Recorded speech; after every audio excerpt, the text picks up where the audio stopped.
I'm gonna start it now. When you never expect it. I think Tom will always be my friend.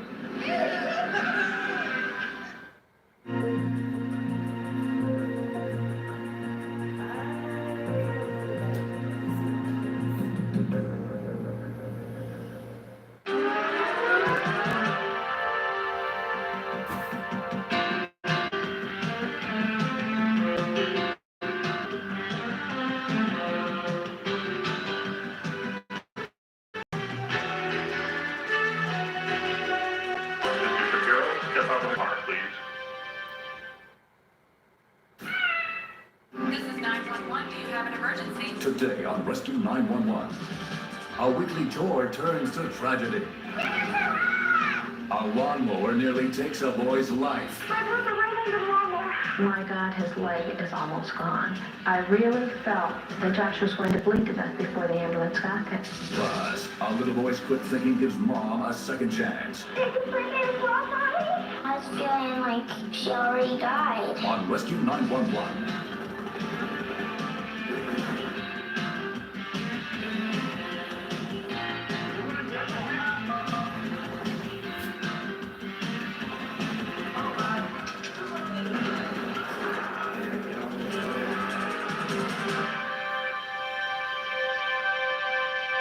Karen and Jack Hackard lived in the rural community of Thompson Station, Tennessee. Their 5 acres of land had always provided a safe place for their kids to have fun, but on April 19th, 1993, they discovered that sometimes a child's worst enemy is his own innocent playfulness. My husband was getting ready to leave for work, and he was discussing the length of the grass with Amanda. Back part? Where's the front part of this? 14-year-old Amanda mowed the lawn about once a week. No, get back. I gotta cut the grass. My brothers, Josh and Jerry, they're twins, and they get into everything. Most of the times you have to tell them 5 times what they have to do before they'll do it.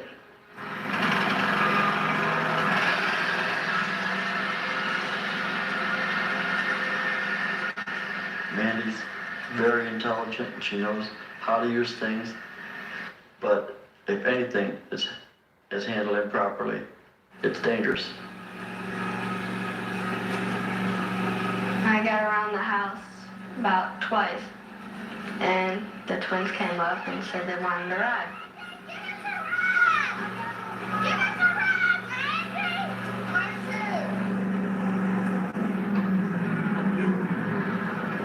Where do you want to go?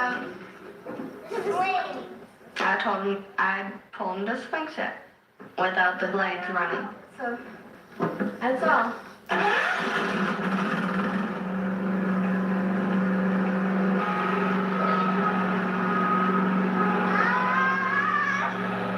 Joshua and Jeremy had a very premature birth, which led to a lot of medical problems. They didn't think Jeremy would walk, and Joshua was so fragile and so little.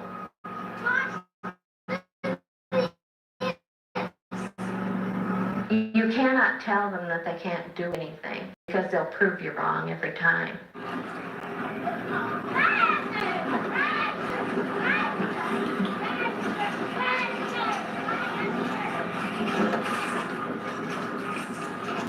I turned too sharp and the wagon tipped over.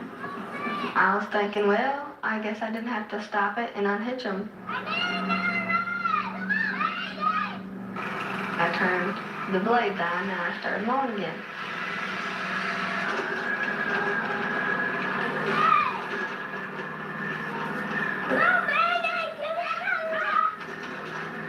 Just ran up to Amanda, but she didn't hear him because the blades weren't.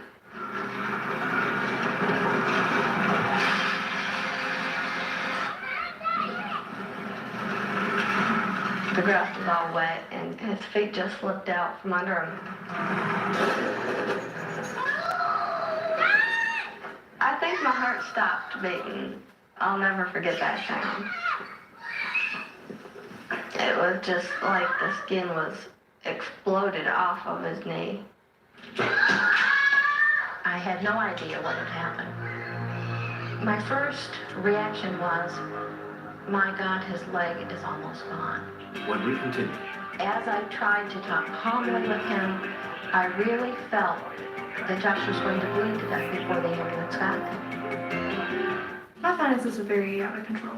Having a family and the finances is a tough balancing act. You're sitting here With Net waiting.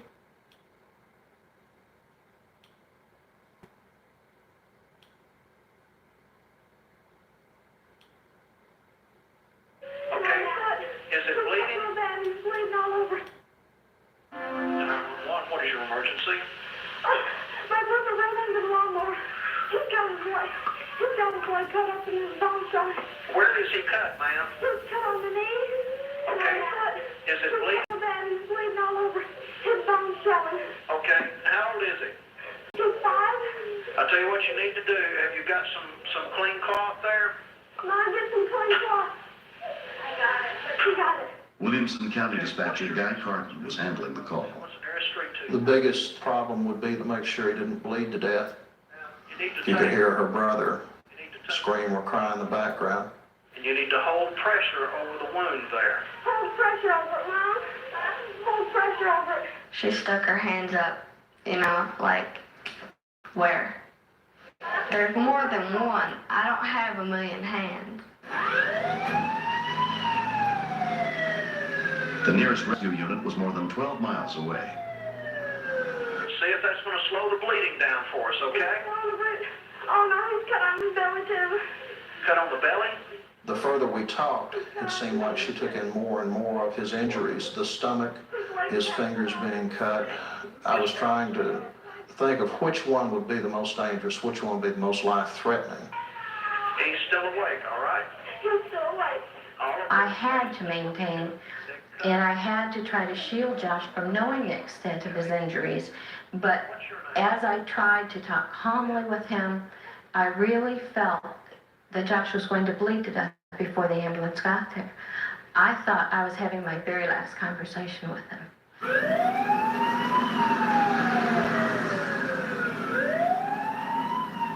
Within 16 minutes, the first rescue unit arrived, including EMT Bobby Rutledge. You got a lot of road time to think about anything imaginable which you could believe can happen by being cut up by a mower. You could have amputations, legs, arms, or even death. Do you have any medical history or anything? Yeah, he's got a lot. He was a preemie. He was on the vent for a week. He has a seizure disorder.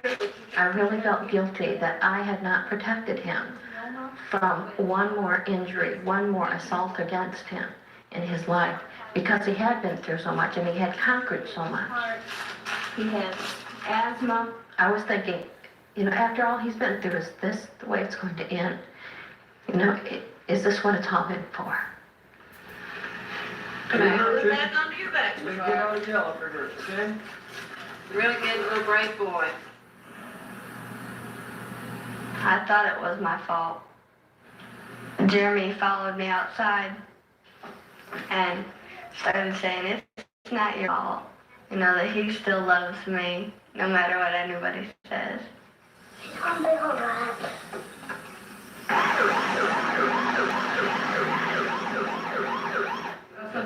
About 1 inch laceration to the heel, and he got some At Vanderbilt Children's Hospital, Josh was treated by a team of doctors, including pediatric urologist John Brock. There were multiple operations that had to be performed for Joshua, both orthopedic and urological in nature.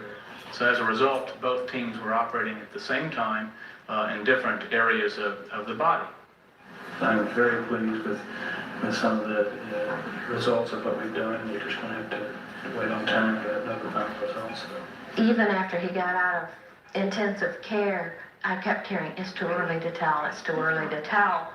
We didn't know what use he was going to have of his leg or his fingers or whatever, but we felt then, okay, we've still got our son.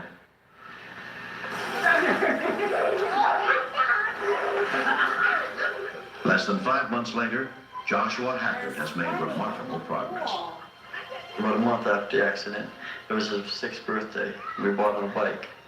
And he was determined he was going to ride his bike. So he did everything he could to strengthen his muscles. He swam every day, exercised his leg. He didn't like it. He cried, but he did it.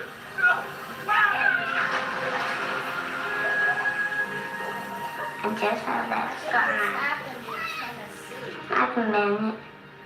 But I'm not like, what's it?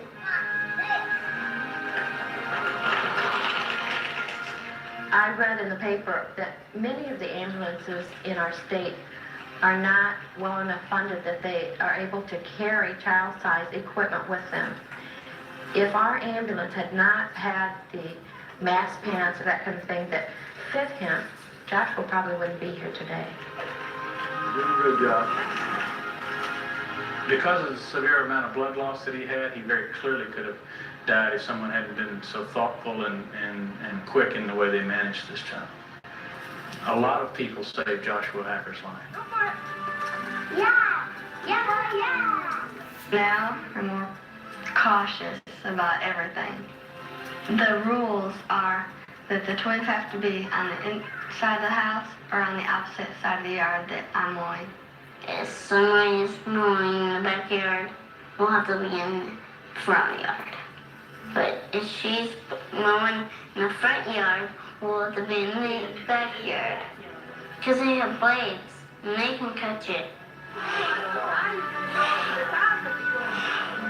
I think they're doing great. They're going to have problems for the long haul. They're going to have to work twice as hard as other kids with 3 times as many doctor's appointments. But they're going to make it. They're going to make it.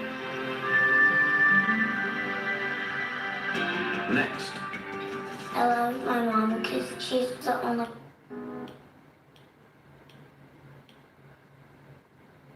Even include fruit.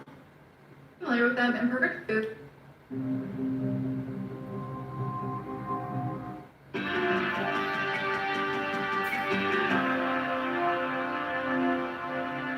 Silva Har lived alone with her 6-year-old son, Armando, at their home in Oakland, California. In many ways, Silva had come to depend on Armando as the man of the house, but she never relied on him more than on the morning of October 28th, 1994. Almost finished with breakfast? Yeah. All right. You have your costume ready to take to school? Yeah. And what are you going to be? Captain Hook. I love my mom because I was born by her and she's really nice. And she's the only person I have and I don't want anything to ever happen to her.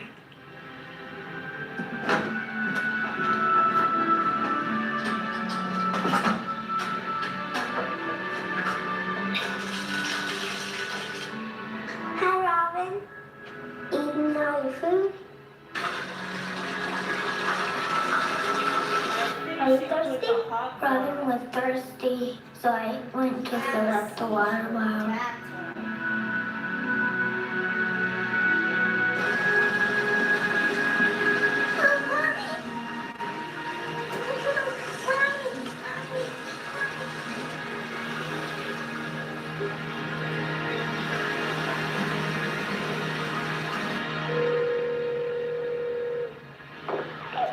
Good morning, Fire and Medical. What is your emergency? Hello? I couldn't make out what he was saying, but the police dispatcher was also on the line at the time. His mother was in the bathtub unconscious. She's bleeding. She's wheezing? No, she's bleeding. Bleeding? Bleeding. Okay, can you give me your address? Yeah. 78.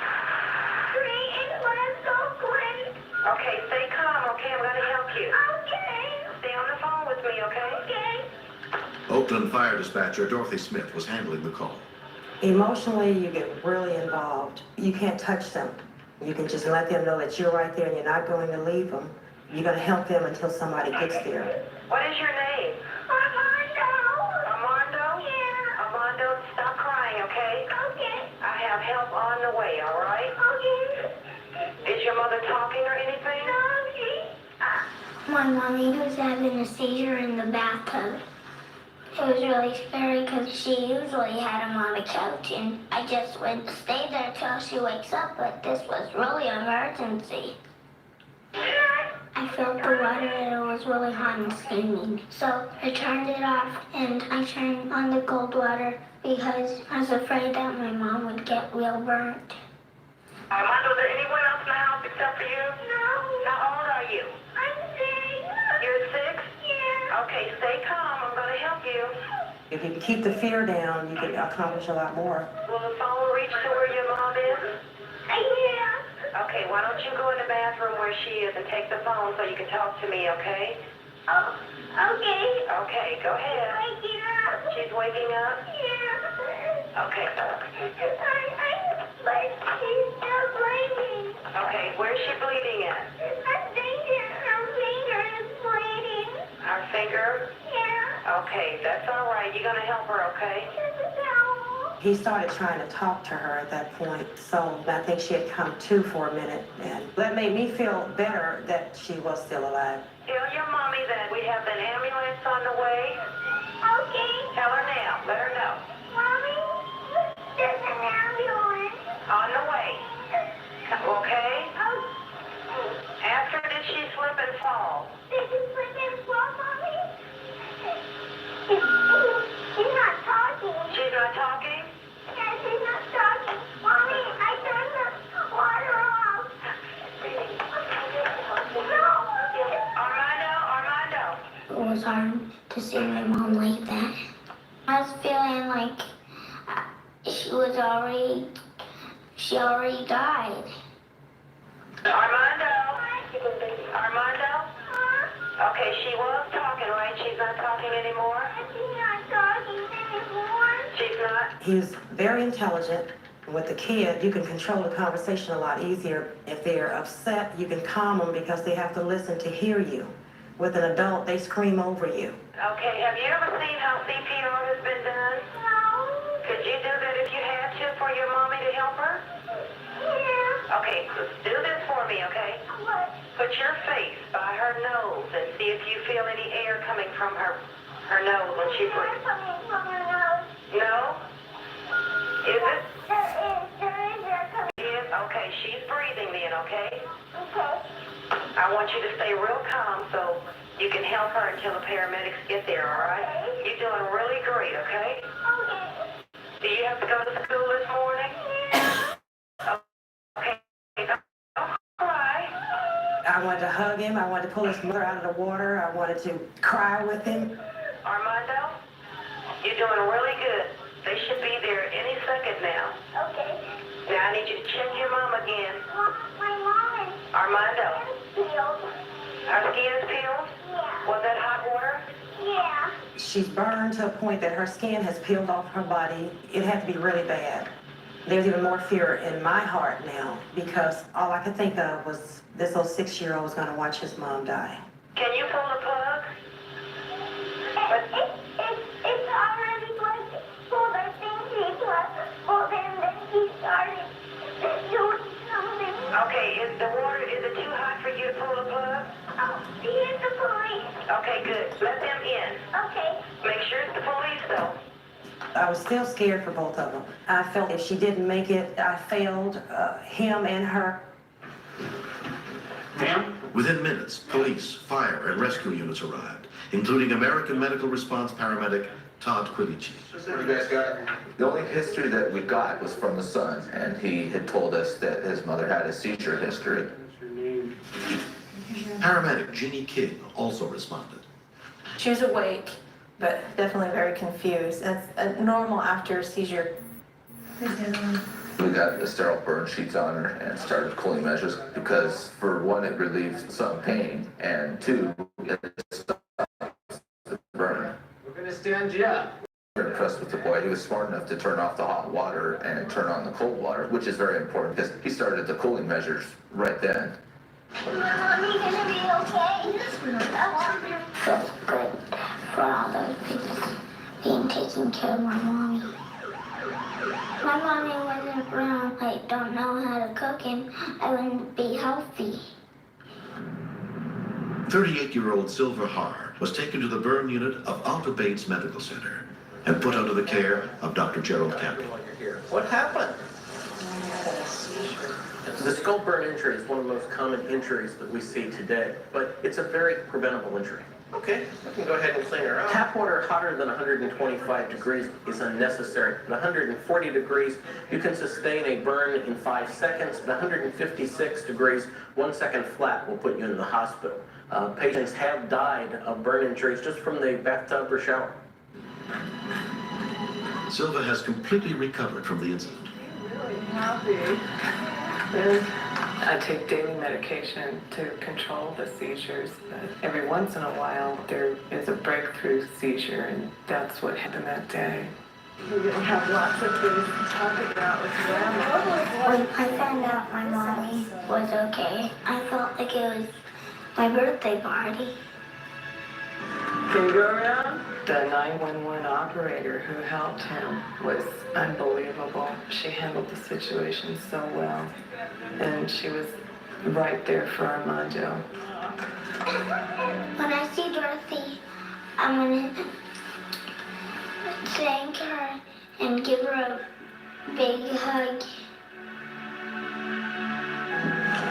Hi! Recently, 6-year-old Armando got the chance to give Dorothy the thank you hug he had been saving for her. Yeah? Who am I? You're Dorothy. Armando was excellent. He knew about his mother's medical condition. He even knew what part of Oakland he lived in. I wish I talked to more Armandos. The best story I ever got. It's really important for kids to know how to call 911 because really good people can die if they don't call sometimes. You know what? I'm a very lucky woman.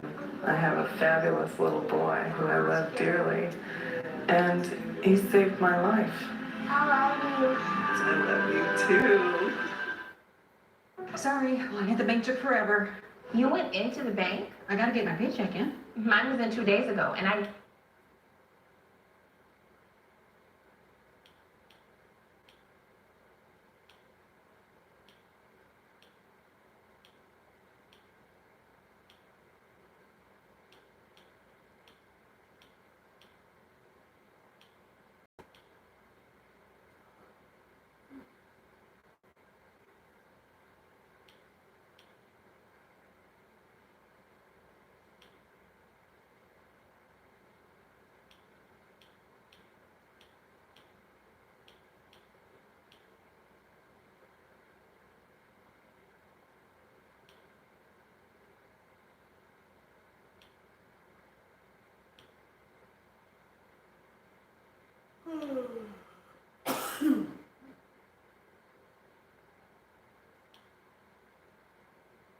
never go in. First responders break down real emergencies. It's the one show you can't afford to miss. Rescue 911. Next on True Crime Network.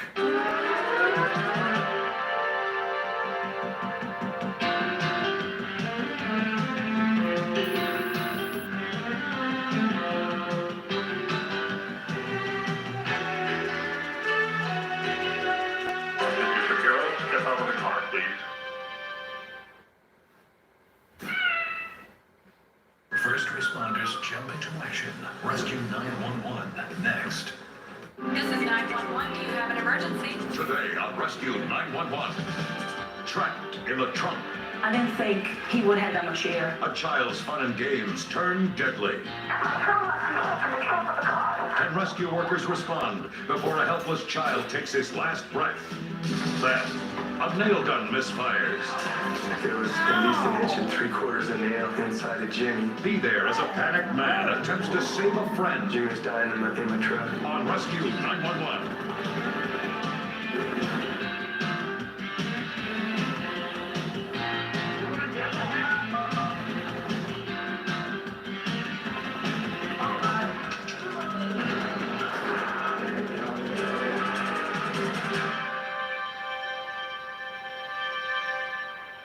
Like most parents, Joanne Benicia and her husband often worried about their child's safety and went out of their way to try and keep an eye on their 3-year-old son, Paul. But on August 31st, 1992, at their home in Brookfield, Connecticut, Joanne discovered that kids can disappear before you even know they're in trouble. We're having a great day. Paul was on his good side. I went shopping alone with him, which I don't do seldom. You know, you hear all the time on TV about mothers going in the mall with their kids and turning around shopping and the kids going from the carriage, and he's so friendly. See, that's the scary part, that he will go. He will go with anybody. We don't live in an area that really I should be that concerned about it, but you never know. It was a hot day. I stopped putting some frozen foods away. Can we have ice cream? Gee, you can. Okay. Okay. I was talking to Paul, but then all of a sudden I didn't hear a sound. When we continue. My heart started beating faster and faster when I heard complete quiet. And I know Paul was gone. We're looking for a few not-so-good drivers. Had an accident, credit not perfect, you're probably paying too much for loved one. I have seen this episode. You know why I brought it? Zachary home. Please call. His toys were there, everything was there, but he wasn't there. First responders break down real emergencies. It's the one show you can't afford to miss. Rescue 911. Next on True Crime Network.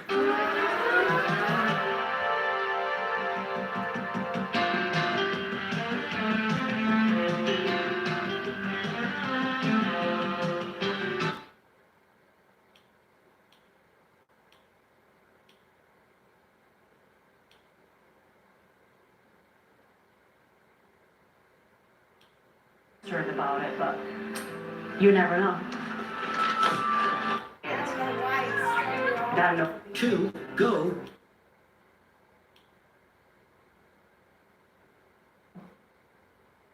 Exclusive option for me. Buyers introduce missing team.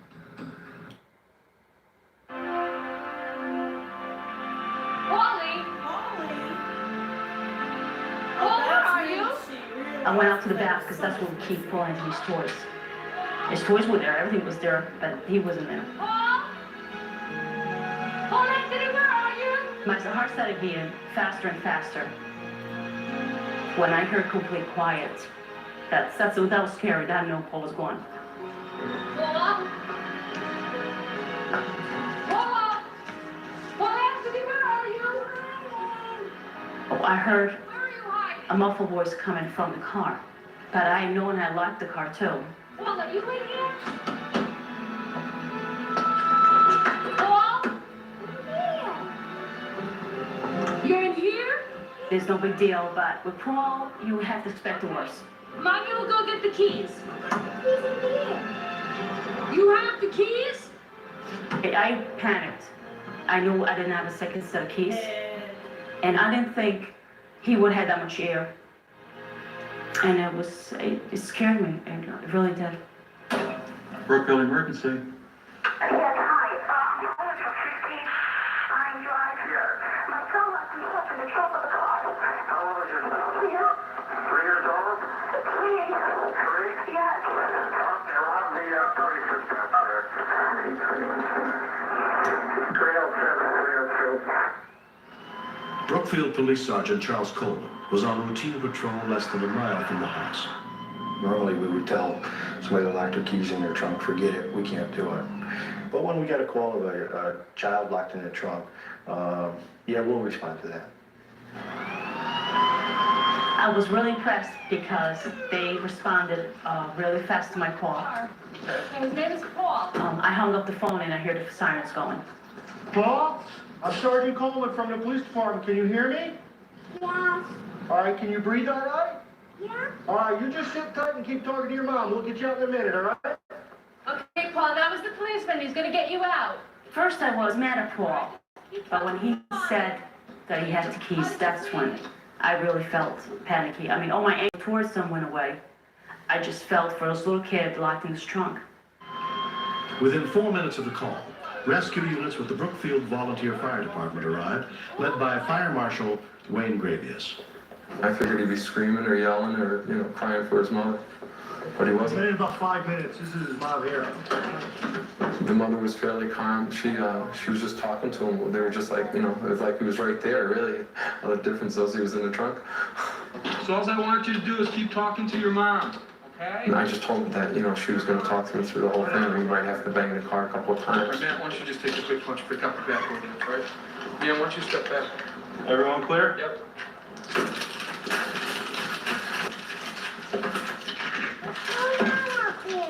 You hear me, Paul? We're gonna come in here and get you now, okay? Well, we're gonna have you out in just a second. Obviously, I knew he was breathing, he had plenty of oxygen, and so we decided that we'd take out the back seat rather than destroy the trunk. We'll have you out in just a second, all right? Paul should be okay, all right? Okay, Paul, Matt's gonna put his hand in there. Paul, the fireman's gonna put his hand underneath the seat. Give him the keys to the car. Nothing yet, man. Nothing wrong? Come on, Paul. Give him the keys. I'm not gonna give you the keys. And I figured he'd be trying to come out the back seat where we were, and he's just like fighting us, like, I don't want to, I'm not giving you the keys to the car. Come on, Paul. His hand's right there. You just gotta hand him the keys so we can get you out. I'll only give the keys to my mommy. Paul, give him the key. Give me the keys, Paul. Come on, Paul. I got the keys. That's a good boy, Paul. All right, man. Oh, Paul, come on out of there. Wendy was just do amazed. you know, you scared me half to He death. just loved to Yes, he see did. all the attention. And it goes, woo. And there were 5 lights. 5 cars with the lights. Oh, you need to see them lights go. Why did you go in the trunk, Paul? Because King Kong told me died and then. King Kong told him that. Come. You're lucky. We tried to impress upon Paul that this could have been a dangerous situation and advised him, look, Paul, you have no business with your mom's keys. You're not old enough to drive. You're gonna be in trouble for breaking my dad's window. I don't think your dad's gonna mind as long as you're okay, all right? He knew he had done something wrong, and he just said, Daddy, I'm sorry they broke your window, and don't be mad when you come home.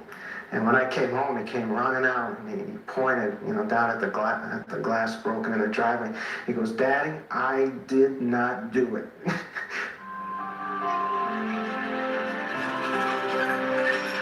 We like to raise manly men in this family, not really intimidated by machinery, cars, motorcycle, tractor. He might have taken it a little too far, got the keys and he figured I'm not afraid of anything and I'm off.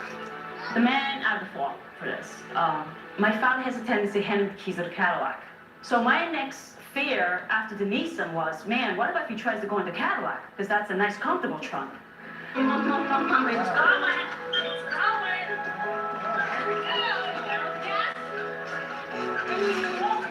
No, I'm never going to go talk again. Never. Never more. Never. Okay, I'm done talking now.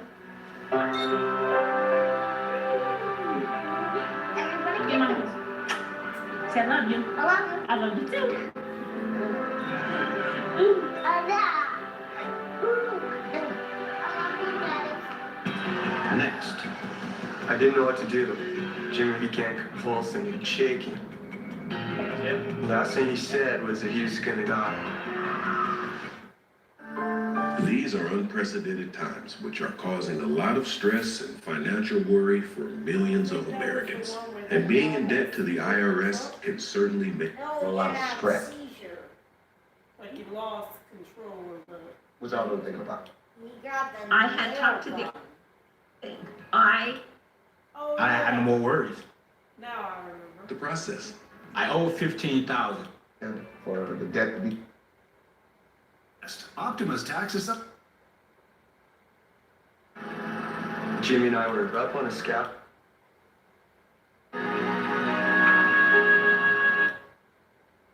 $800-924-8074.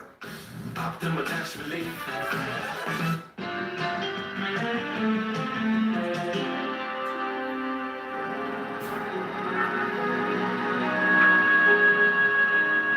February 22nd, 1992, Kirk Crossman and his friend, 34-year-old Jimmy Robertson, were at work on a construction site in El Cajon, California. Jimmy and I were up on a scaffolding using a finish nail gun to nail boards onto the ceiling. The nail gun runs on 100 pounds per square inch of air pressure. We were aware of the fact that a lot of the tools can be very dangerous, but you do kind of get to the point where you don't really think about the fact that it could actually kill a person.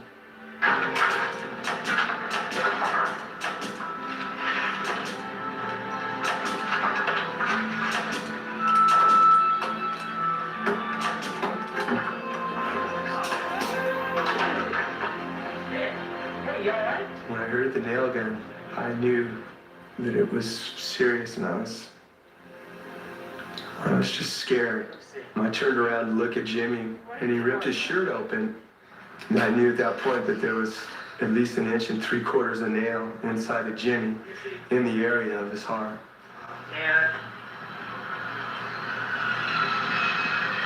The company that we worked for had trained us in CPR and first aid. And he wasn't in shock that I could tell. He was walking along fine. It was all I could do to keep him from running. I was starting to get the impression that maybe the nail went in and didn't hit anything. I went in the office to see where the nearest urgent care center was. But looking back, the best move would have definitely been dial 911 and let them handle it. Jimmy was doing fine at first, but as we got a half a mile from this job site, he started to complain of pain in his side of his neck. The last thing he said was that he's gonna die.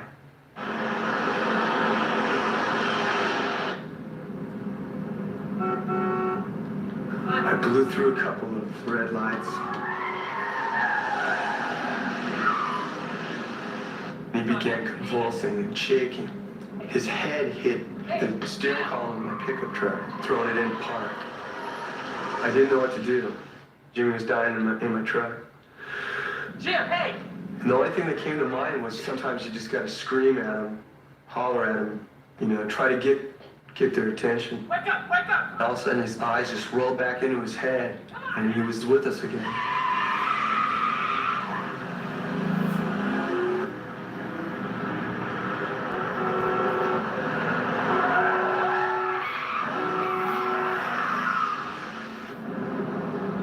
Then I noticed the sheriff's car in the parking lot at the mini mall.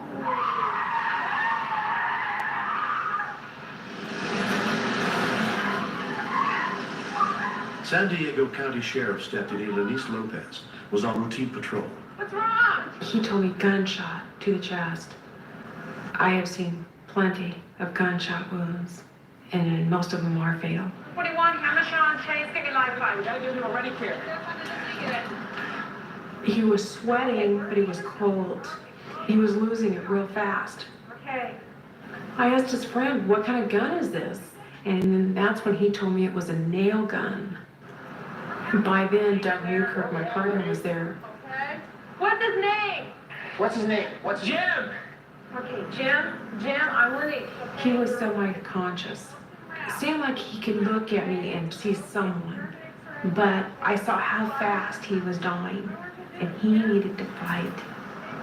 I've known who Jimmy was for a number of years. He was one of the guys you used to look up to when you were younger. I kept praying that everything was going to work out, be okay. What's our ETA for life flight? Doug Newkirk notified me that Life Flight was fogged in. And I yelled, "Get me Astria," the sheriff's helicopter. Come on, Jim. Come on. It was just a sense of helplessness. Jim. I couldn't make this better for him right now. Within 4 minutes of the call, the first rescue units with the San Miguel Fire Department got to the scene. Are they? Okay, we got a nail in the heart. Semi-conscious. Yes, we have a pulse. Once they arrived, I was relieved because my support can only last so long. A Hearts and Advanced Life Support unit arrived to help treat the victim, including paramedic Michael McKinley. The firefighters were there already doing some basic life support. Can we get a couple IVs set up, please, in the IV tray? He was very purple in the chest, and his veins were huge. They were about the size of a breadstick on either side of his neck, indicating that there was a backup of blood in the system. That's a classic sign and symptom of a piercing injury to the heart. 1, 2, 3. Coming under. They talk about the golden hour, but in this case, it was more like the golden minute or the golden quarter hour. He needed to be in now. 256, this is Sharp, it's 9:59. The trauma team at Sharp Memorial Hospital was put on alert. Acute status, patient shot in the chest with a nail gun. When we encountered this gentleman, he's extremely diaphoretic. Level of consciousness is going down. They are going to be getting him out to your facility as long as you can accept. We closed off the intersection. There was no traffic going through. Asteroid didn't have to circle around. They landed. We got him loaded on the Astria. Time was very important in this case. We hot-loaded the patient into the aircraft, meaning that the aircraft was not shut down, the blades were still turning, and this allowed us to have a faster response to the hospital. I said, Jim, you're gonna be okay now. And he said, thank you. I turned away. I was upset at him. Thank me if I save your life, but not if I don't. I went to the paramedic. I asked him, what do you think? Do you think he's gonna live? He said, it'd be a miracle.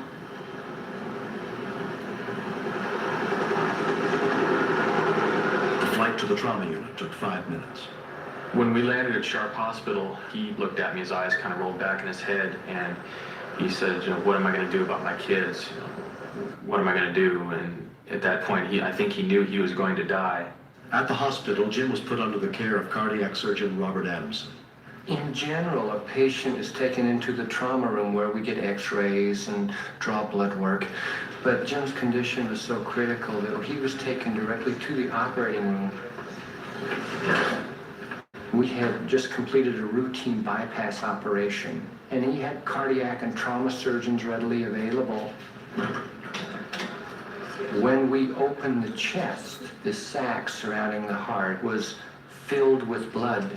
It's not the amount of blood that Jim lost that was dangerous. It was the fact that it was compressing his heart and not allowing his heart to pump blood to his body. I drove on to the hospital and kept thinking about how I was going to tell Jimmy's mom. That was a very difficult call to make.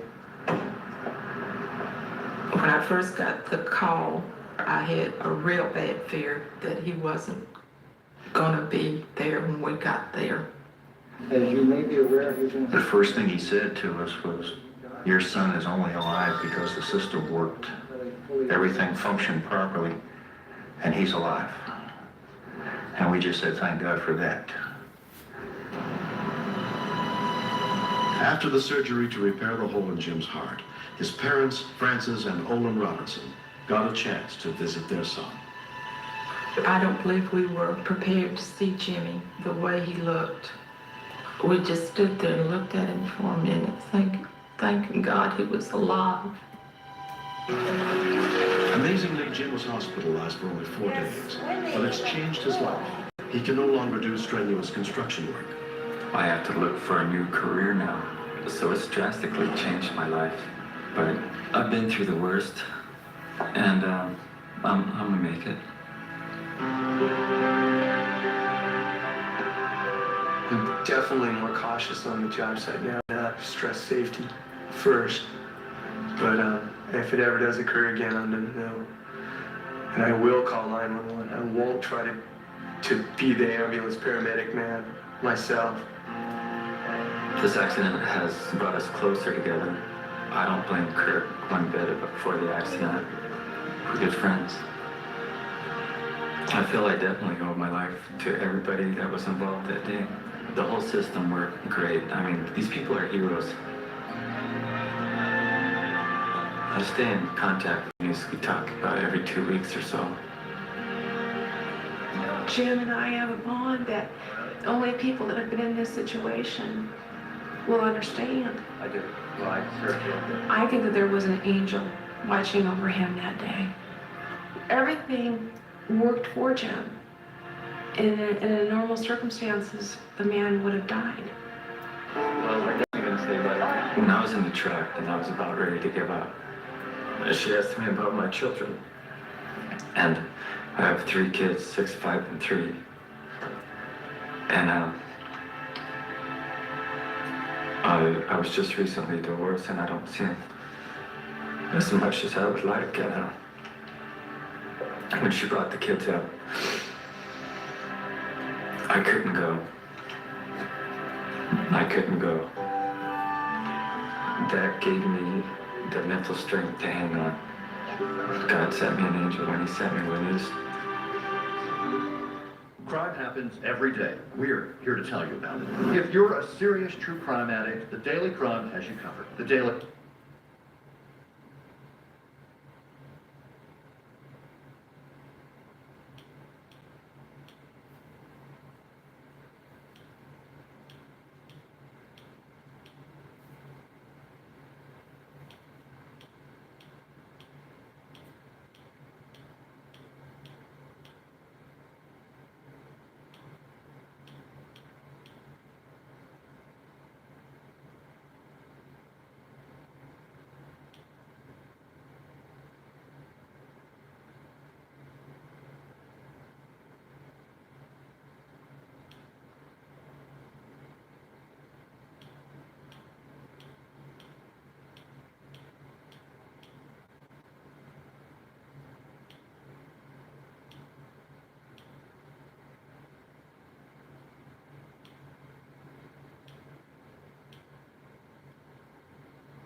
Crime, an all-new podcast from Vault Studio.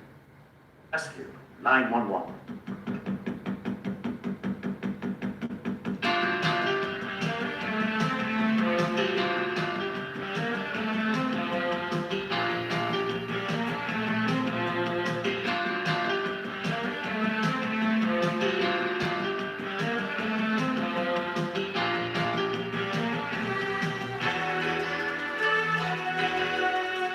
Mr. Shapiro, step out of the car, please.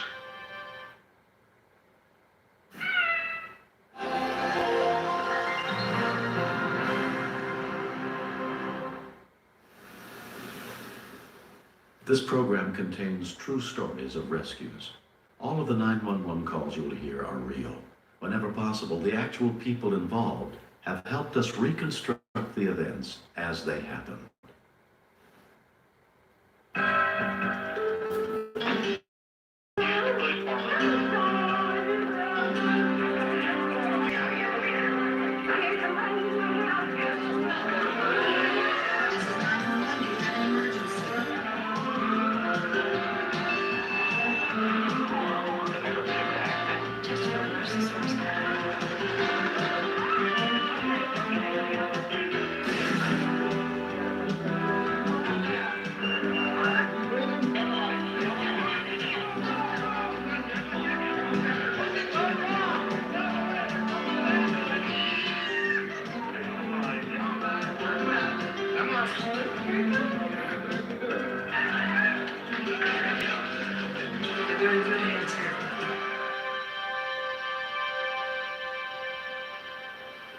When lives are at stake, far from help, any of us might be called upon to do something we've never done before.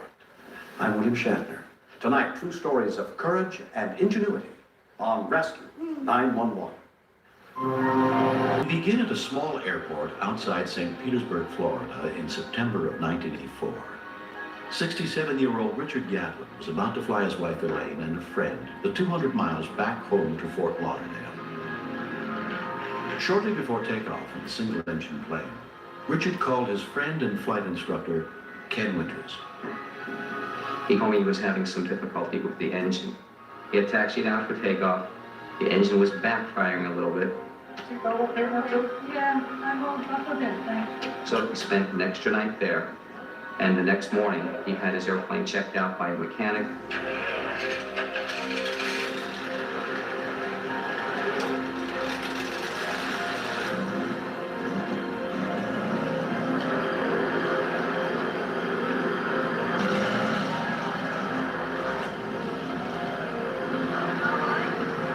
Since I did not hear from him, I assumed that he was on his way back to Fort Lauderdale Executive Airport.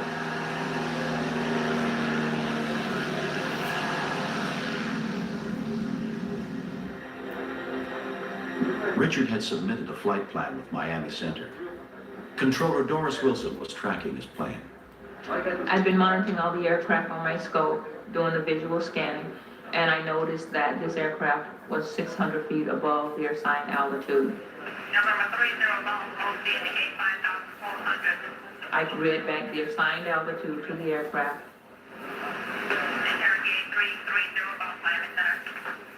I did not get a response. I wasn't really overly concerned at that time because the pilot could have been just off frequency for a short while.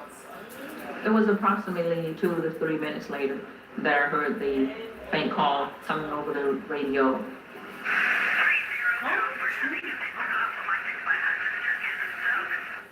8330 Golf, are you flying a plane? Are you a pilot? I'm not a pilot, but it's on automatic pilot. Okay, 8330 Golf, understand you're on autopilot at this time and you think your husband had a stroke?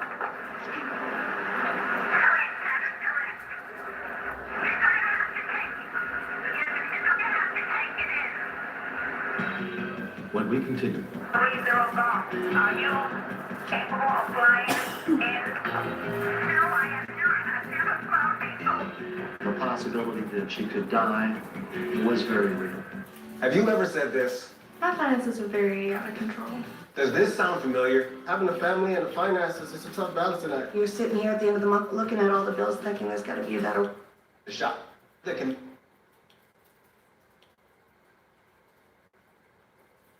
you call. Be sure to ask. But fit. Ground without a pilot. Got a heart attack, his wife is flying the airplane and she doesn't know how to fly. Okay. Senior Controller Steve Caldwell was put in charge of the situation.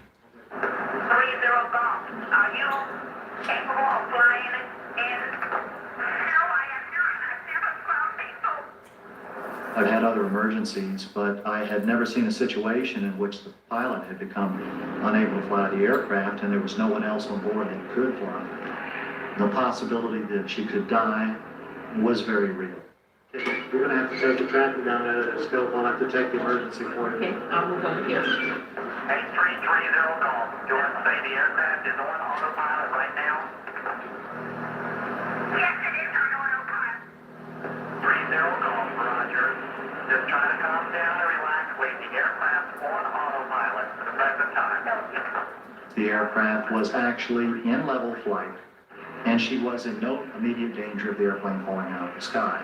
But she has to get that airplane on the ground if her husband's going to live. And I haven't flown an airplane in my life. Give me Wayne Rosshaven. Okay. This Cherokee instructor. Steve knew that his friend and fellow controller Wayne Rosshaven was an instructor very familiar with the plane that Elaine was in. Wayne would be able to visualize that cockpit in his mind and explain to her exactly where everything was. But they had to find him. 30 Golf, are you able to read the gauges and tell us how much fuel you have on board? All right, so we're on the left tank and that's 0. The right tank is almost 10. The tank was about out of gas. I turned around and said, "She's out of fuel, get me a Cherokee pilot now." And they proceeded to try to find anyone who would know how to make that fuel changeover. The supervisor walked down the aisleway, asking if anybody knew how to fly a Cherokee. It was the first time trainee Jim Zeiler had been directly responsible for a plane. I've been a flight instructor and trained probably in the neighborhood of 100 hours in that particular type of aircraft, so I was familiar with the fuel system. That tank's on 0, that's the one she's on. 30 Golf, you see the red mixture control knob, the far right knob of the 3 protruding knobs out of the panel, control knob? Yes, ma'am, put that to rest, that is correct. Okay, it's on red. Okay, that's, do you see a fuel pump switch, on the instrument panel? Do not activate it, but just locate it. Hurry up, it's a fuel. Okay, now switch the tank now. Ready to put the tank to the right tank, right now. She in fact did run out of fuel, and her engine started to sputter on her. You really drop down to the pits because there's nothing we can do about that if that engine doesn't catch while it's windmilling. Don't worry about the fuel pump. Switch the tank. Where's your gold copy?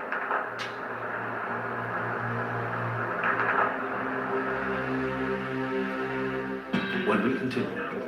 I had very strong doubts that this was going to have a successful and safe outcome. I didn't think they did. That's 1. With Code Perfect full. Someone at 5.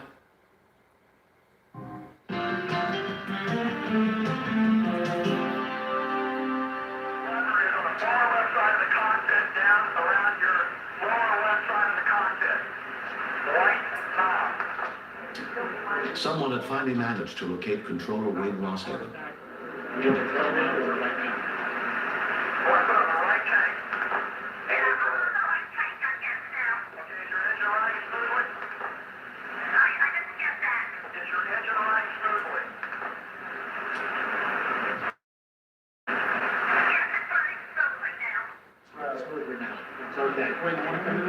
When she said that the engine was running smoothly, there was a big sigh all around us. Now, she's got new life and you've got new life.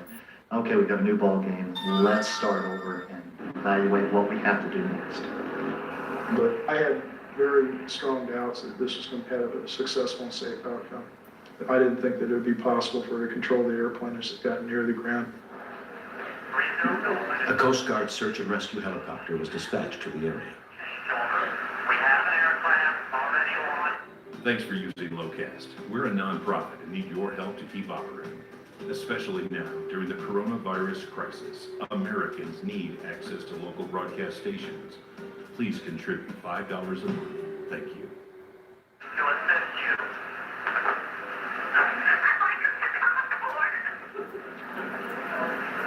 I know what you mean. How is your husband doing? He's out. Okay, is there anyone else on board the aircraft? Yes, I have a friend with me who knows less than I do. 8330 Golf, you don't have a problem concerning fuel now. You should have about another 3 hours flying time at least, and we'll get you down before then. Okay. Just hope I have that much time in me. The aircraft was on autopilot, so it was pretty much flying itself at that point. But it was traveling at 120 miles an hour. And of course, the more time elapses, the farther away it's going to be. And we'll lose it off our radar scopes. Wayne would have to teach Elaine how to turn the plane safely. We're watching you on radar. We have you on radar. Can you tell me what your heading is? Right above the control column, there should be an instrument, a round instrument with an airplane in the middle of it that tells degrees of the compass. Can you tell me what that's reading? Read off the top of it.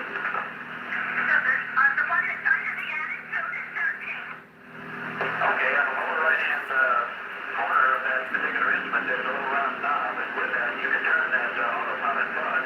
Try turning that to the right until you're on 18 and see what happens. That looks like you've made a turn to the wind real fine. Real good. Tell us what the fuel gauge reads, and it's the right thing. That indicator seems to be dropping so fast. It's down like the countdown. Our time is limited. We needed to get her on the ground before she runs out of fuel.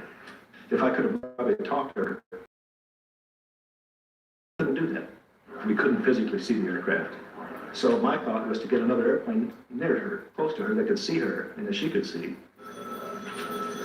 Authorities traced the plane's call numbers and found it was leased to a flight school managed by the victim's friend, Ken Winters. Ken? Yeah. It's a tower chief, needs to talk to you. Okay, put it on 133. Excuse me just a minute, I'll be right back. I wasn't really too concerned about it because the tower chief calls me all the time when one of our students is either flying through somebody's airspace that they're not supposed to be or doesn't understand how to enter the traffic pattern. I was in shock. I had known Richard for about 5 years, and I taught him how to fly, and we became fairly close. He was almost like a father to me. The only thing that I could try to do was to try to find them and try to talk them down. He's much faster than she is, so that'd be good. Once we found out that he was on the way, we were trying to decide where she could land this airplane now. The controllers agreed The best place was a nearby airline training strip located in an unpopulated area of the Everglades. She has plenty of space out there to get the airplane down. And if it should not be successful, no one else gets injured. Okay, Mrs. Edmund, we're going to aim you right straight for an airport. If you can take your heading bug again and move it back to the S, to the south, that should take us just in the right direction. 467, the altitude readout is at 5,000 right now. He's at 5,000? That's affirmative. Okay, we're descending. I wanted to get to the airplane as quickly as I possibly could. I had no way of knowing whether Richard was alive or not. The whole time I was flying out there, I still really couldn't believe that this was happening. Mrs. Edmund, we turned just a little bit too far to the left. Take the heading bug and move it about 30 degrees to the right, if you would, please. 467, presently in your 12 o'clock position. They're about a mile. And go ahead and talk to her. Okay, Elaine, this is Ken. How you doing? Not too well. You look very dead. Just hang in there. We're going to help you. No problem. And I knew that I'm going to have to be a little bit stronger than her at this point and help her get through this. Okay, we're going to come up behind you. Sure, Ken, she is just off to your left now. Yes, I see you. Once Ken arrived on the scene, we became spectators at that point. And it's now the reality of we've done everything we can do. Is she going to live or not? We were at 5,000 feet when I caught up with her, and we had to descend to sea level. The biggest fear that I had was that something would go wrong. How am I going to feel about watching her fly this airplane into a tragic conclusion? We're going to set up a descent, Elaine. I'm going to want you to push the mixture to rich. I want you to pull the throttle back to the 2,000 on the RPM and fly west. I want you to trim the nose down just a little bit using the trim wheel. Roll it forward a little bit. Is your altimeter showing that you're descending? I'm at 200 feet. 200 feet per minute? Yeah. Okay, that's fine. I stayed right on her wing so that she could look over and she could see the attitude that I was at. Okay, looks like you have the nose pitched up. Don't make big corrections. Make just small corrections, okay? The autopilot was just holding her wings level, but it really wasn't controlling her descent at all. She had to do that. Okay, Elaine, if you look left or right, you see the airport that we're going to land at. Do you see it off there to the right? Yes, I see it. I want you to go ahead. It's right off your right wing. I want you to go ahead and do whatever you have to with the heading bug so that the airplane points at that runway. Okay. This was the most crucial part now. The hardest skill to learn or to teach anybody in flying is really the landing. And it's the one skill that you spend the most amount of time on teaching people to do until they get it right. But Elaine would only have one chance. Now, here's how we're going to make this approach. As we get in closer, I'm going to ask you to reduce your power. I don't want you to continue your descent right now. No, I want you to continue your descent until we get down to 1,000 feet, okay? And then I'll tell you what to do with the power. Okay. The thing I was most concerned about is I did not want her to get too slow. My philosophy here was, if she's going fast, she'll use all of the 10,000 feet of this runway, but if she got the airplane too slow and stalled, she'd be finished flying. You got to turn a little bit more to the right to get lined up with that runway. Hey, you're doing great. We're going to try to keep off your wing. You should be at 2,000 feet now, is that correct? As Elaine descended, the Miami controllers lost radio contact with her. When we could hear Ken, but not hear Elaine, that's when the reality of the situation really hit home. There's nothing you can do. You just have to wait and wait and hope that you hear the word that she landed safely.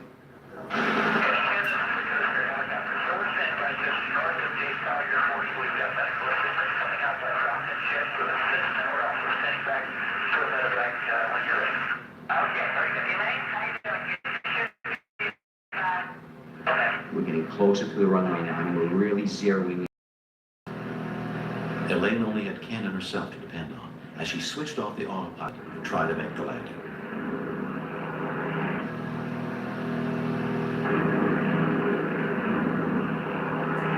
It was coming down to the end.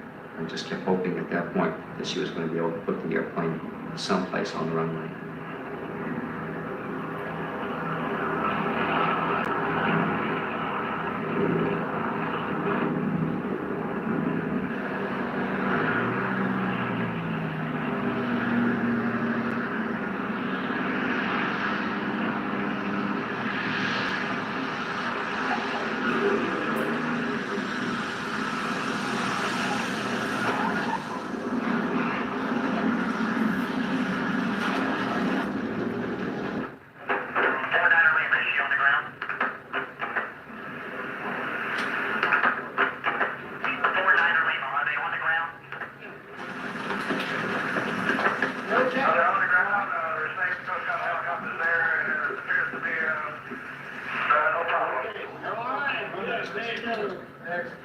As soon as we knew she made it, and we screamed out to everybody. We were tired, but we were elated. The propeller was dented, and the front landing gear was broken, but Elaine had managed to make a safe landing. Her husband Richard was rushed to the hospital, but there was nothing that could be done. He had died of a massive heart attack.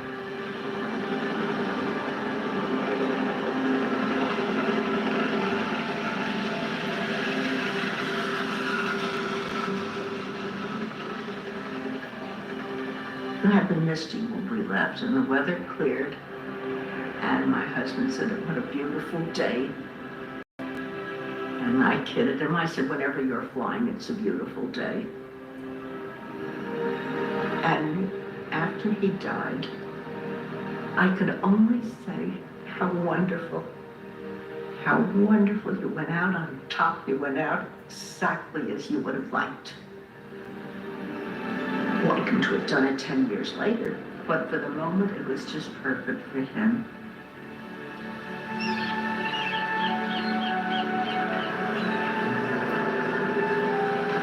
It has been 7 years since that day.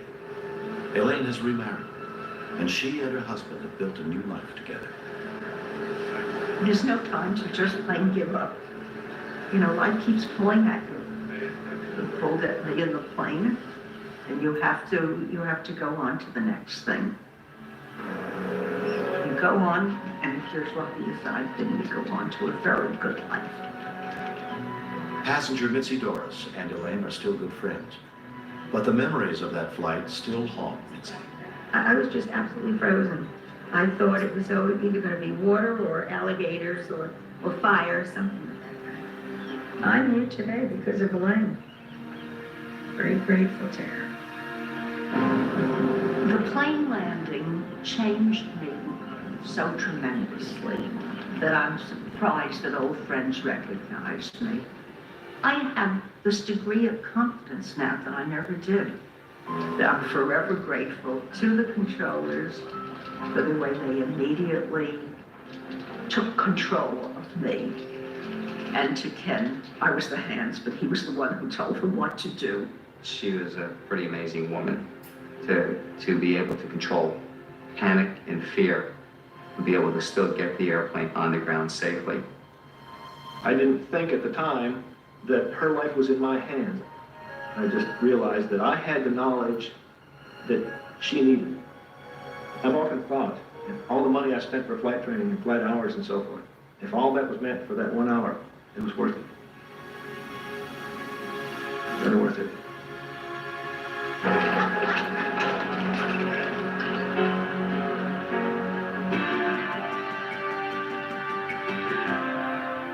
The heat never stops trying to shut you down.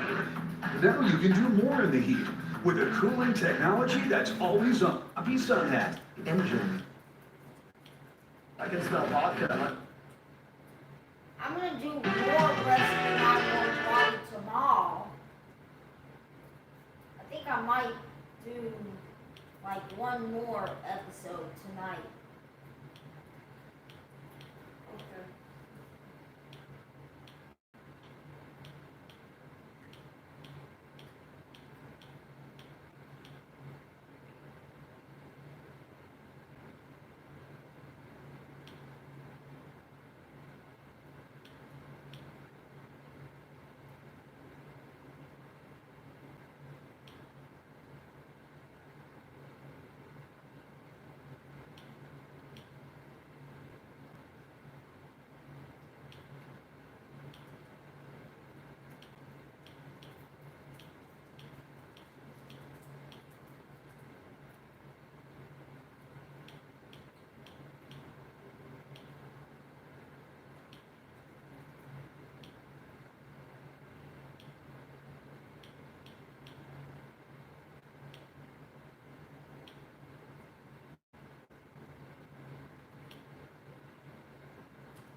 Today on Rescue 911. A fight for life. A young boy suffers a heart attack. They could pick up heart rate and call 911. Now he must undergo emergency heart transplant surgery. It meant either life or death. Then, a teen accidentally shoots himself while his friend watches in horror. A lesson in gun safety could prove too late. Nobody should lose their child. On Rescue 911.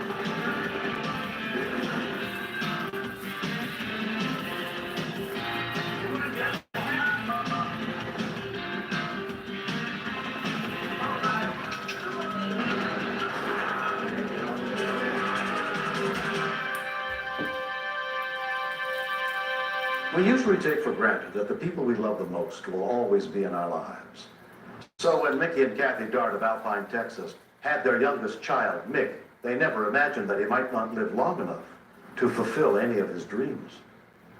You ready? Good catch. He was a happy little guy. Did the things little boys do. He'd crawl up on your lap, curl up, go to sleep.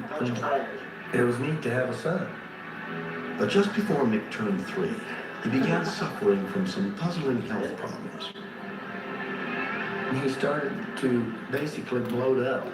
His liver was so enlarged they thought he had a rare liver disease or possibly a tumor. It's laid out in a long... After 2 days of testing, Dr. David Goff discovered what was wrong. The ability of the heart to squeeze was very limited. And therefore, each time the heart beat, the blood, instead of going forward, a good portion of it actually regurgitated backwards. Now we're shifting to a sort of a donut. We figured we could probably control everything with medication, and then we caught it. It's sort of like putting premium gas in your tank when the car knocks. And it may be something that he could probably outgrow as he grew older, his heart gets stronger, things like this, but it didn't work that way.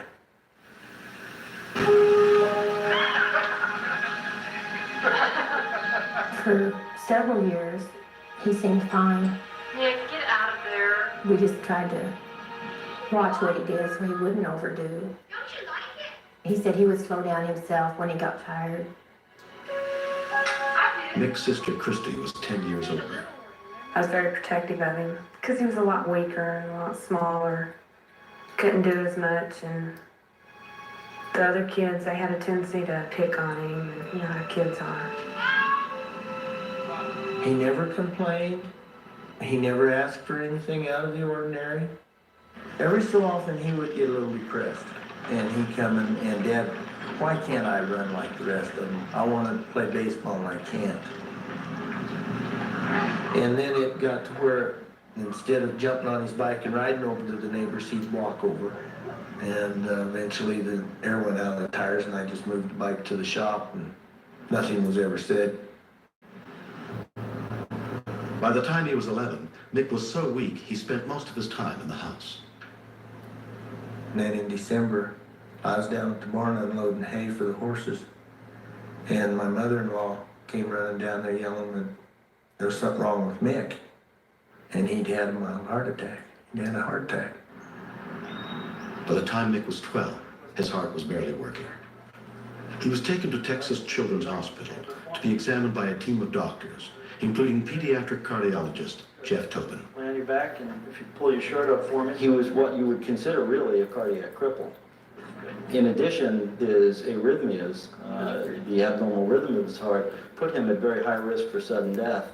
After looking at all the information then, They just came right out and said he had to have a heart transplant. I just kind of went numb. It meant either life or death. When we continue. Once you get on the transplant list, that's when you have your highest risk due to the shortage in donors. Most patients who die while waiting. At Southern New Hampshire University, we never stop celebrating our students.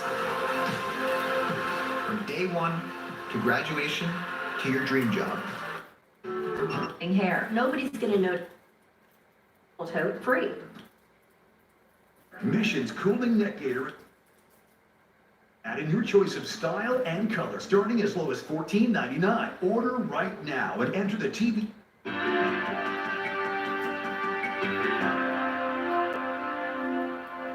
Because the Dart family lived more than 500 miles from Children's Hospital in Houston, Mick and his father moved into an apartment there to wait for a donor heart. It was just a matter of time before his heart gave out, because it was everything he could do to keep him going. One doctor described it as running a semi-truck on a lawnmower engine. It just doesn't work. It was real hard for me to leave him, because I had never been away from Nick more than one night since he was born. Your mother called last night. She wanted to talk to you, but she was so tired. You gotta move up the ladder in order to get one, and we were at the bottom rung right then, and we had to wait. Once you get on the transplant list, that's when you have your highest risk due to the shortage in donors. Most patients who die while waiting. The morning he arrested, he talked me into going back to bed with him, right? I never heard him. Nick! I heard the same type of noise once before, because my dad died in my arms. Massive coronary. You could see him gradually turning blue. And I couldn't pick up a heart rate, and I called 911. I knew I had to do certain things. I had to get the door unlocked. I had to give him CPR. I did make a mistake. I didn't get him off the bed. Instead of putting him on the floor where you'd have a little bit better control over him. My biggest fear right there was he may not be alive by the time they get him. I did a lot of praying. Fire department. The 1st Houston Fire Rescue Unit arrived within minutes, including EMT Arnold Tanguma. His dad had said, I think he's gone. We don't think that way. There's always hope for us. Notify them that we have CPR in progress. All right, no pulse. Paramedic Randy Cockrell was told about Mick's medical history. Because the heart is already damaged. You don't ever know if you're going to have a successful resuscitation. I shocked him. He converted fairly quickly. You got a pulse? Keep tagging him. But you also got to worry about the brain. Because as the brain's been under oxygen so long, you will have brain damage. He's back in D7. He's back in D7. Clear. I shocked him again. Okay, check the pulse and bag him. Okay, he's back in normal sinus. Give me another blood pressure. See if it changes. When his father was telling me all the stuff about his heart condition, it's hard. To me, I thought he would live for about maybe a day or two, and that was it. Mick's mother and sister caught the first plane to Houston. When they arrived, Mick was in a deep coma. They told us that they would have to see if there was any brain damage from the cardiac arrest. And so temporarily he was off the donor list. We knew that he couldn't get better and that he would never get out of that bed unless he got a heart. I kept imagining what it would be like to go through a funeral with him. How it would be without him. Because even then, we didn't have him. He was in a bed, and he wasn't Mick then. And they only let 2 of us in at a time. So we just basically did shift work to spend time with him. He knew we were there. He'd squeeze your fingers and respond to outside stimuli more. Fortunately for us, his neurologic state improved to a point where he gets the opportunity to become a status 1, to move higher up on the transplant list. They closed down the ICU unit for about 3 hours. We had gone home. I thought the worst. Dr. Tobin said we were going to surgery, that we had a heart. I grabbed Kath and I thought I broke her ribs. Because we knew this was, deep down inside, I think we all knew that this was his last chance.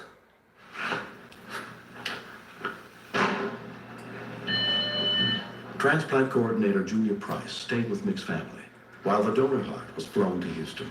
You always worry about all the things. Can the plane go down? Will the ambulance have a flat tire? Is the new heart going to fit? And is this going to be a good organ when it gets here? We'll take good care of him. He knew what was going on. And I didn't want to say goodbye because I didn't want to scare him. I just told him that I loved him and I said, see you in a little bit. They said, this is as far as you can go. And I looked down the hall and there's Nick's heart. I had read they'd bring him in a little cooler. It made us feel a little bit better because we knew it was there and that he was going to have a chance at it. He was fortunate to get a heart donor just at the right time. Actually, I think the real reason he wanted a heart transplant wasn't so much that he noticed all of his problems, but that he wanted to play second base in Little League. I'm very nervous before the heart actually gets going and starts pumping. So we pretty much pace back and forth.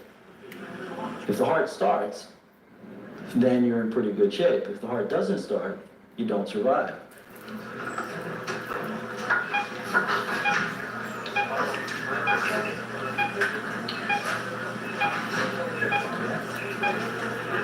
When they walked in a little over 2 hours, it scared the thunder out of us because we thought 3 to 4, 5 hour operation. New heart's in place and it went in smoothly without any difficulties and we're off to a good start. He was in a private room now, in recovery. The minute we went through the door, you could tell he was at peace. Best he's had. We got to put it in our hand. Thanks for using locast.org, the nonprofit that makes local over-the-air broadcast available to everyone. Just 5 To these organs, but it can be so meaningful, and it can give a life to someone else's child. Mick was kept in the hospital for nearly 6 weeks to make sure his body didn't reject the new heart. Oh boy. Without donations, there is no transplantation. And to me, for a family to be able, in their grief and their sorrow, to generously give so that others can live is the most wonderful gift that's out there. We finally get some of those brother-sister fights that we never had before, and he's a normal little boy, he definitely. He took his mother down and held her down, and she couldn't do anything about it. He's just that strong now. I can go outside, run around, play, eat whatever I want. It's a great life. A year and a half after the transplant, Mick Dart celebrated his 14th birthday. He will always have to take medication to keep his body from rejecting the donor heart, but his prognosis is very good. All his friends played baseball, and because he couldn't run and work out, he wouldn't even go watch a game beforehand. But this last some of the minute, that it was time to register, he was down there. The first time he got up to bat, we both started crying because he was having the time of his life. I can see improvements in his coordination, his ability to run almost on a daily basis.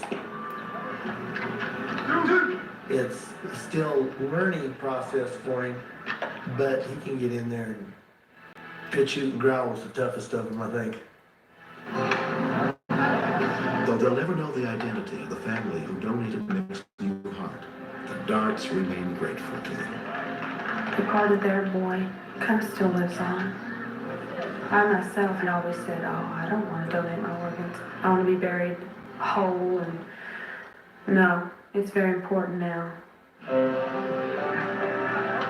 Saved my life. Then it can save another person's life. Because I'm going to donate organs too. Thank you. It's a small word for such a great thing.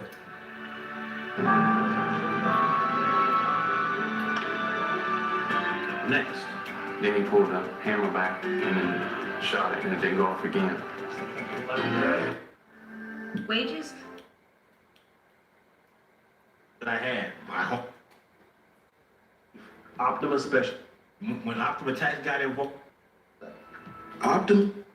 So, I Hope you resolve your tax. Crime Network.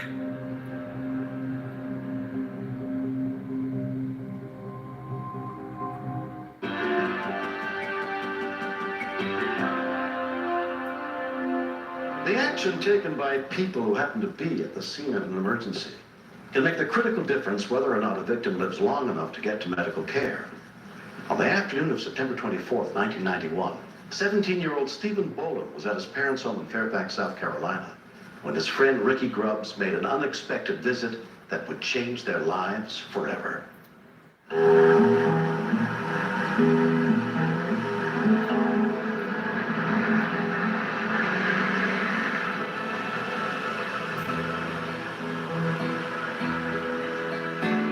17-year-old Ricky came by at around 4 o'clock. Hey man, what's happening? I was over there at Steve's house just talking to him, and Steve noticed my mom's gun, so he asked to see it. He was just pointing at the ground the first time, and then shot it, and it didn't go off. Then he pulled the hammer back, and then shot it, and it didn't go off again. I shot it twice.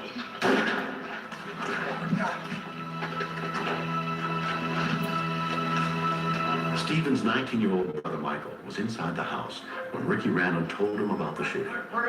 I didn't know whether to believe him or not. There's so much blood on the ground. I thought he was dead then. I remember seeing on Rescue 911 put pressure on the wound, stop the bleeding. He knew exactly what to do. Mike told me to put pressure where the hole was, where the bullet went in, which I did. While Ricky applied pressure to the wound, Michael ran to get his mother, Billy Joe, who called for help. You gotta go to him, I stopped the bleeding, you gotta go, come on! He said, Mama, I've stopped the bleeding. And the urgency in his voice, then I knew that it was something bad. Stephen! I felt like I was in slow motion and I couldn't get there fast enough. I was paralyzed with fear. I was so afraid for him. And I looked and saw all this blood, and I said, this is my child, and he's going to die. Keep breathing. He's not saying anything. He's not saying anything. Breathe, man. Breathe. No, he hasn't moved. All I thought of was, I've got to get blood back to his brain. I've got to, somehow. Hold on, man. You'll be fine. Breathe. Breathe. Ricky had his hand in the spot that Michael told him to put it. And I don't know how much blood he lost, but I knew that it was enough that if we didn't get help, he wasn't going to live. And I started saying, praying to God. I said, God, do something. You can't let this boy die, not my baby. Before the paramedics got there, I was trying to get him to, squeeze my hand or something. I was telling him to hang on, yelling at him to stay. Within 10 minutes, the Allendale County Rescue Squad arrived on the scene. Stephen's condition was critical. He was quickly loaded into the ambulance for transport to the local hospital. All I could think of was my child. He's going to die. And I don't know what to do. I just said, I don't want to lose my baby. I don't want him to go. Like this isn't right. This isn't his time. It's wrong. He shouldn't die before me. Nobody should lose their child. A bullet had severed the right internal carotid artery in Stephen's neck and lodged near his spinal cord. He was partially paralyzed and unable to breathe on his own. Stephen's father, William, arrived as his son was being loaded into the helicopter to be taken to the Medical University of South Carolina for emergency surgery. From that point, and the ride from Fairfax to Charleston, I was hopeful, but I was afraid. I didn't think that I was going to see my son alive.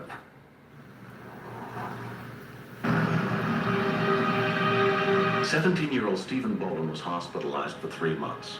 He continues to undergo intense physical therapy to regain full use of his left leg and left arm. In the years since the accident, he has made remarkable progress. I remember I couldn't move anything, and I was just so scared I was going to be like that for my life. And to me, that would probably be worse than death. I know it'll take a lot of hard work to get it back, and that's what I plan on doing. several things were done right in this case. The people with him knew what to do immediately to get direct pressure on the gun that shot wound as soon as they found it. If he had lost maybe 1 or 2 more pints of blood, he might have had a much worse result. Afterwards, I was just in shock. I felt I was to blame. But I came out of hospital and he said, I know it wasn't your fault. And that really made me feel better. Guns are, in my opinion, bad things. That's a touchy subject, but it'll take a life as quick as you can blink your eyes and keep them out of reach where accidents won't happen. As a nurse, I know that had it not been for Michael learning how to apply pressure to a wound that he watched on Rescue 911, Stephen very well could have led to death. That was a very, very important part, one of which we will always be grateful for. Steve, whoa. Mike, come up here, When you know what to do when disaster.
Okay, I'm gonna end this live stream now.